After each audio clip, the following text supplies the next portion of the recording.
Positive चीजों को जब हम सामने लाएंगे तो वह आ जाएगा सृजन में, और अगर पॉजिटिविटी में नहीं लाए तो वह क्या होगा? पॉजिटिव। सृजनात्मक नहीं होगा। समाज को जब तक कोई कुछ ना दे तो फिर मतलब ही का नहीं है।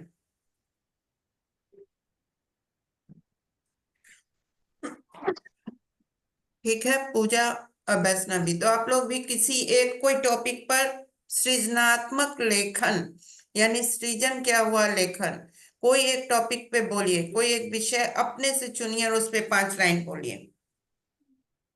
अभी हाँ, सृजन का मतलब तुरंत निर्माण करना, तुरंत निर्माण कीजिए। मेरी पुस्तक हम्म। तुम हर कष्ट को हर लेती हो। जब भी हम्म। कोई समस्या होती है हो उम, अगर तुम्हें कोई दोस्त बनाता है तो हमेशा वो फायदे में ही रहता है। वैष्णवी तुम बोलो। मेरी प्यारी गाय तुम कितनी प्यारी थी। ओ, हम्म। तुम्हारा नाम राजनंदिनी था। तुम देखने में भी सुंदर थी। तुम हमेशा दूध का सृजन करके सबको। ठीक है। अब नहीं हो रहा है। हम्म तो अब देखे, अभी समीक्षा हम करेंगे कि पल्लवी ने अपनी किताब के बारे में बोला और वैष्णवी ने अपने गाय के बारे में बोला। ठीक है, दोनों में क्या अंतर रहा?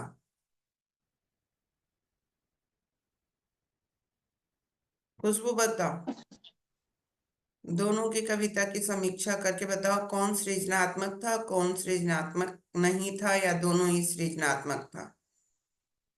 सृजनात्मक में जो, मैं पूरा आवाज क्लियर नहीं थी पर जितना मैं सुन पाई उसके अंदर जो वैष्णवी ने जब बोल रही थी तो उसके अंदर हम्म। वो पास्ट के अंदर था, वो उनको हाँ। जैसे यादों में एक लेटर लिखते हैं उस तरह की बात थी। तो हम्म। जो बीत चुका उसके ऊपर था।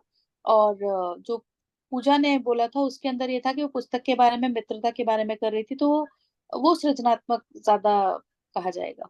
हाँ, है ना। सृजनात्मक मतलब समाज को कुछ दे रहे हैं। जी। ठीक है। अब पूजा ने जो बताया कि किताब हमारी दोस्त है और उससे जब हम दोस्ती करते हैं तो हमें कुछ देती है, वो हमें नया ज्ञान देती है, जो भी उसने कहा। और वैष्णवी ने एक छोटी सी पास्ट लाइफ मेमोरी सुनाई, है ना, कि तुम ये थी, तुम वो थी। उससे उससे समाज को कुछ नहीं मिला, उससे समाज को कोई जागृति नहीं मिली, उससे समाज को कुछ भी आ, फायदा नहीं होने जा रहा है। पास्ट लाइफ मेमोरी से कोई फायदा नहीं होने जा रहा है समाज को। उस पास्ट लाइफ मेमोरी में आ, उसके साथ समाज को कोई संदेश जाता, समाज की कोई बातें होती, समाज उससे कुछ सीख कर कुछ आगे बढ़ता। जैसे कि पूजा ने कहा कि किताब को ये किए तो किताब कोई भी पढ़ेगा तो वो देखते ही सोचेगा कि ओ, किताब पढ़ने से ज्ञान आता है, किताब पढ़ने से मित्रता होती है, वो सबसे अच्छा मित्र बन सकता है।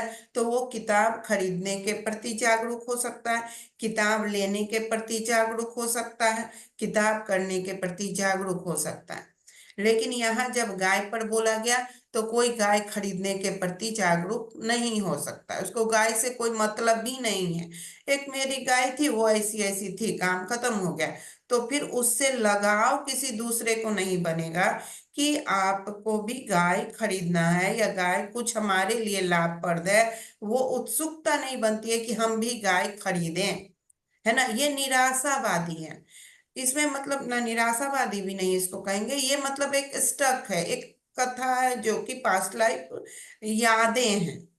तो उससे उस यादों में सृजन भरेंगे कि हाँ, अगर हम गाय रखते, ऐसी ही राजनंदनी गाय सबके घर में हो तो सबको दूध मिलेगी, सब अपने शुद्ध दूध लेंगे, अपनी पौष्टिकता लेंगे, अपना जीवन करेंगे, तो लगेगा कि अरे इसके पास गाय था, इसकी दूध पीकर ये ताकतवर बनी, बलशाली बनी, ये सबको घर में हुआ, तो हम लोगों को भी रखना चाहिए। तब सृजन होगा, मतलब हमें जब उससे एक उत्सुकता आएगी, एक उत्साह आएगा, कुछ कर गुजरने की चीजें आएंगी, तो वह सृजनात्मक लेखन होगा। लेकिन जिससे हम और दब जाएं और शांत हो जाएं, कुछ आगे कुछ नहीं, मतलब आगे की दिशा नहीं हो, आगे की राह नहीं हो, तो वो सृजनात्मक लेखन नहीं कहलाएगा। क्लियर है? समझ में आया? दो उदाहरण से बातें समझ में आई कि सृजन क्या है, और वैष्णवी समझ में आया? जी। हम्म। तो अब दोनों में अंतर समझ में आ गया। अब वैष्णवी फिर से एक सृजनात्मक सुनाओ कोई। समझ में आया कि नहीं आया ये तो पता चले।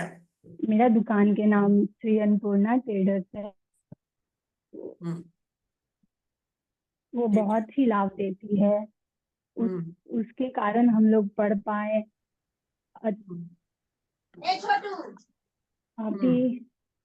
आप लोग भी दुकान खोल के अपना बिजनेस कर सकते हैं, जिससे आपको लाभ मिले और आपकी फैमिली आगे बढ़े। धन्यवाद। बहुत सुंदर। हाँ, तो जब लास्ट में हम आए कि यस बिजनेस हम भी कर सकते हैं, बढ़ सकते हैं, तो यह एक विकास का रास्ता खुला।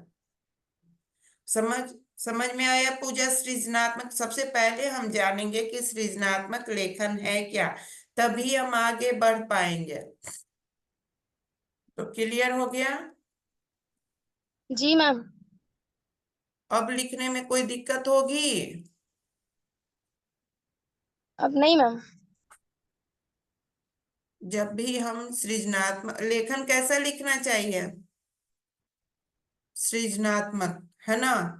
चलिए, तो हम लोगों को समझना है कि सृजनात्मक लेखन क्या है।